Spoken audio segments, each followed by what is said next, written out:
Vous écoutez le Petit Pas Podcast, Une création de l'AQCPE. animé par l'équipe Saine Alimentation. Bonne écoute! Salut Rose! Salut Philippe. Rose, on est au mois de mars et c'est le merveilleux mois de la nutrition, chose qu'on aime beaucoup en tant que nutritionniste. Et au mois de mars, on a décidé de faire des épisodes centrés beaucoup sur le rayonnement des responsables de l'alimentation. Donc, comment on peut faire rayonner l'excellent travail que les responsables de l'alimentation font dans les CPE. Donc, on a justement décidé de faire un épisode sur le menu parce qu'on sait que les menus vont être affichés, mais c'est un excellent moyen pour démontrer toute la qualité qu'on offre. Fait qu'on va discuter du menu aujourd'hui. En introduction, Rose, à quoi ça sert un menu à la base? Ben Affiché, d'abord, là. d'abord, ça respecte la loi, hein. Le CPE se doit à chaque semaine d'afficher son menu pour que les éducatrices et les parents puissent le lire. Oui, donc c'est un excellent outil de communication de qualité. On a Exact. parlé que ça démontrait l'expertise. Il me semble que dans Gazelle et Potiron, on en avait parlé déjà à la saison 1, la question de la flexibilité, mais c'était surtout mentionné pour les fruits et les légumes. Parce Exact. que par le passé, on voyait qu'on avait des inspecteurs un peu zélés, puis là, ils venaient dire au CPE, tu es obligé d'écrire semaine après semaine tous les fruits que tu vas offrir, ce qui n'était pas vraiment logique avec le principe de mûrissement et du commerce des fruits et légumes frais. C'est ça. Donc, on peut se permettre d'écrire légumes verts, potage orangé, légumes de saison, tout simplement. Puis, selon les prix, selon la disponibilité, ben, on peut venir détailler au fur et à mesure sur à tous les jours, finalement, l'offre qu'on a. On doit l'identifier la veille ou le matin même avant que les parents arrivent.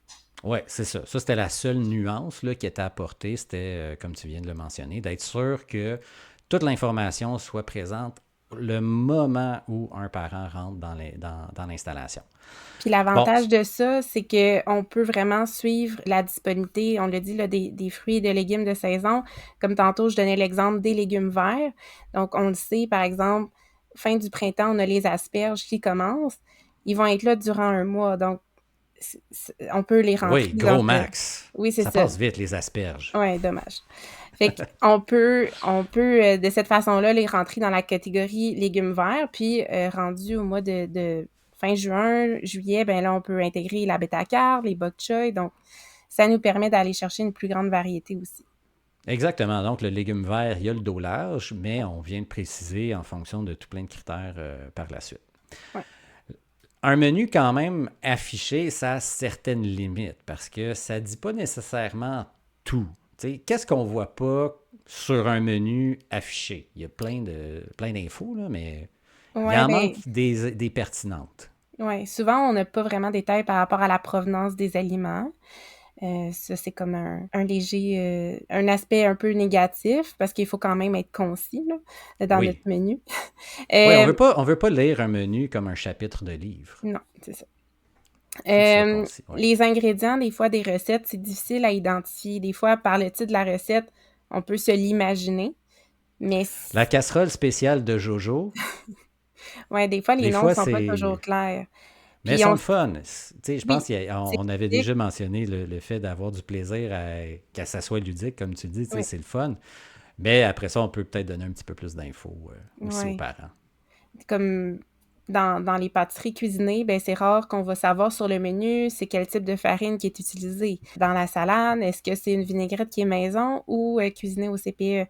Donc, c'est ce genre de petits détails-là qu'on n'arrive pas toujours à apercevoir sur le menu. C'est ça, c'est que des fois, on a ces infos-là dans les politiques alimentaires. Ouais. Mais les politiques alimentaires, des fois, on ne sait même plus elles sont où. Puis des fois, elles datent de vraiment il y a longtemps. Puis que le parent ne sait même pas que ça existe, une politique alimentaire, où les parents vont tout simplement pas la lire parce que ça fait 30 pages.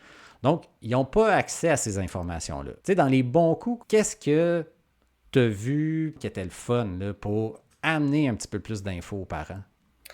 Ben, ce que je vois de temps en temps, c'est il va y avoir le titre de la recette dans le menu, puis entre parenthèses, en dessous, on va venir identifier 2, 3 ingrédients clés, tu sais, qui se démarquent. Comme chili végétarien, ça nous dit pas vraiment quelle est la source de protéines.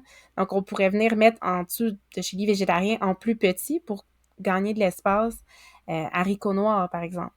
Ouais, au même titre Après qu'on a le muffin du jour, puis on vient préciser ouais, le fruit qu'on a dedans, puis c'est ça. qu'est-ce qu'on a utilisé comme farine. Tout à fait, ouais. Avec les pâtisseries cuisinées, étant donné que ça se répète souvent, puis les CPE qui utilisent la farine de blé entier ou un mélange 50-50, ils vont le faire partout. Donc, pour éviter de la redondance puis de l'écrire à chaque jour sur le menu, ben là, on peut venir mettre des notes en bas du menu par rapport à l'eau, le type de farine, le Le lait. lait, Exact. ouais. Mais là, si on se ramasse avec plein de lignes, c'est pas mieux non plus. Donc, parfois, ce que j'ai vu, c'est on a le menu sur une page, puis sur l'autre page, on a les points clés, finalement, les points Ah ben par oui. rapport à la provenance des aliments, c'est ça. Les faits saillants de notre menu. Ouais, Sans être des faits euh, saillants, mais info supplémentaire, on peut l'appeler comme ça. ouais, c'est ça. Des points importants pour le CPE, tu sais, Qui démontre la qui, qualité. Puis, tu sais, on l'avait, tu sais, on l'a mentionné aussi sur la provenance, mais des fois, on va le voir avec les producteurs avec qui on fait affaire ouais, pour notre farine, nos fruits et légumes, notre viande, etc., nos pains. Tu sais, ça, on va souvent le voir pour faire la promotion de l'approvisionnement local, de mhm, comment le CPE est un moteur économique aussi pour sa région. C'est toujours le fun. ouais, Puis je pense que ça allume de plus en plus de parents aussi de savoir que son CPE, hey, il achète à côté, il achète chez lui, chez lui, chez lui. ouais, Puis des fois, c'est même des parents qui fournissent le CPE, là, mhm, ou des éducatrices, même, on a vu certains cas comme ça. ouais, Fait que ça aussi, ça encourage, puis c'est motivant, je trouve, là, pour démontrer aussi tous les efforts qu'on fait en cuisine, que si on a juste un menu tel quel, ça ne le présente pas, puis ça ne démontre pas tous les efforts derrière pour arriver à offrir de la qualité aux enfants. exact. Si vous faites affaire avec une ferme, une laiterie, c'est ça, de le spécifier, là, c'est hyper valorisant. Puis un autre élément qu'on voit peu souvent, ou des fois on les voit, des photos. J'ai vu beaucoup de CPE qui utilisaient des menus pictogrammes là, pour les enfants surtout. Ah ben C'était oui. moins pour les parents, mais d'identifier, par exemple, les fruits, les légumes dans la recette avec des images pictogrammes. Ça l'aidait l'enfant à savoir ce qu'il mange aussi, puis l'impliquer dans le processus. Puis c'est là qu'on voit aussi que le menu peut être utilisé comme un outil éducatif, Mhm. pédagogique Ouais, pour l'enfant, pour le préparer au repas. Voici ce qui s'en vient. Puis déjà, il va être dans des bonnes dispositions s'il sait que c'est un aliment qu'il adore. ouais. Fait que finalement, on a présenté un petit peu des éléments qui sont intéressants à voir sur un menu ou des bonnes pratiques. Mais comment on peut mettre en valeur notre menu, à part le fait de le rendre visuellement beau? Pour un parent là, qui rentre dans un CPE, qu'est-ce qu'on voit qui est apprécié, tu sais? Ben, pas trop de gribouillage, pas trop de changements. Tu sais, c'est de s'assurer qu'il est imprimé d'un format agréable à lire, que les parents n'ont pas besoin de sortir leurs lunettes. Oui, parce qu'à 40 ans, déjà, la presbytie commence chez certaines personnes, Ouais. moi inclus. Puis quand c'est en police 8, ça devient petit pour les yeux de certains parents. Mais blague à part, tu l'as dit, les gribouillages, tu sais, c'est aussi tu sais, de voir un menu qui est tout le temps changé, puis qu'on rature, puis on vient Ouais. spécifier. Faut peut-être essayer de voir à rendre ça quand même clair pour le parent qui va le lire. Mhm. On a aussi les formats qu'on voit, tu sais, en Word ou en Excel. Ben, c'est ça, des Euh, fois, des parents le reçoivent au début du mois par courriel. oui, Mais si la majorité l'ouvrent sur leur téléphone, puis si le format il est pas adapté, ben ils vont on voit une colonne.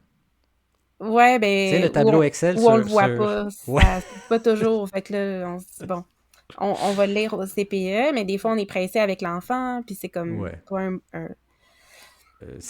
Mais si on l'envoie en courrier électronique, de penser qu'en PDF, ça va s'ouvrir oui, généralement plus facilement qu'en Excel ou en Word, quand on n'a pas nécessairement ces applications-là sur, sur les téléphones cellulaires. ouais. On peut aussi le mettre en valeur en allant en parler aux éducatrices. Dans les réunions d'équipe, ça peut être un bon moment d'aller, tu sais, c'est pas obligé d'être très long, mais passer un petit 15 minutes pour présenter son menu à chaque saison. Les Oui, éducatrices, ils vont pouvoir en parler avec l'enfant positivement, vous poser des questions s'il y a des recettes ou des ingrédients qu'ils connaissent moins, là. Exactement. Puis, tu sais, à la même chose, tu sais, le présenter aux parents, surtout en début d'année, là, quand il y a les rencontres de parents, ça peut être intéressant. Tu as quelqu'un de très vocal derrière toi, Rose, c'est le fun. Ouais. Ben, c'est ça. Plein de façons de faire rayonner son menu puis de démontrer la qualité. Fait que, tu sais, si on fait en conclusion un petit retour sur ce qu'on a dit, on a de la flexibilité, faut l'afficher, ça c'est sûr que c'est la loi, mais quand Ouais. on l'affiche, ben, on peut avoir de l'info supplémentaire sans nécessairement avoir surchargé notre semaine de menu qui est Mhm. affichée. Et on démontre notre qualité en ajoutant des précisions sur notre approvisionnement, quand on en est fier, La quand on a qualité des ingrédients. la qualité des ingrédients, ben oui. La variété des légumes qu'on a aussi en cours d'été, Mhm. surtout.